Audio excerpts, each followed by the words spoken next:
Guys, we are going to make a easy keto casserole.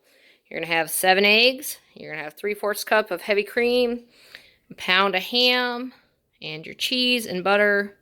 And then peppers are optional.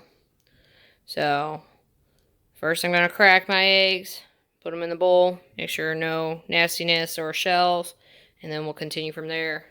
And also butter your pan. I got my 7 eggs in there. I'm going to stir them real well, and then I'm going to add my 3/4 cup of heavy cream, then my other ingredients, my 2 cups of cheese, my pound of ham, and my pepper. Alright, I got my eggs all mixed up. Pour my heavy cream. Stir this real good. And then I'm going to add salt and pepper. And I already buttered my pan. I've made this before, and it does puff up pretty nicely. So, and I love pepper. It calls for about half a teaspoon of salt and a teaspoon of pepper. But, alright. And this could probably all be done in your pan if you wanted to stir it in there and save a dish.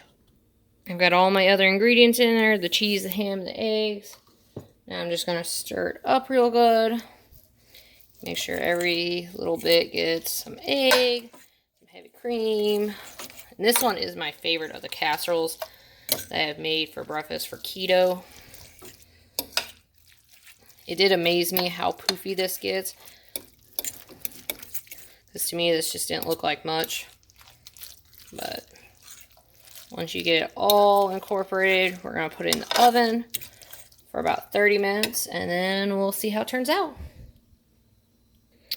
Also, a little side note, when getting your ingredients out of something else, you should use your spatula. Make sure you get every little bit of that heavy cream and that cheese out of your container. I don't think we need to with this because this is not a true baked good, but sometimes you can always drop the pan. But make sure you get out some of those air bubbles. Guys, here's our casserole freshly out of the oven.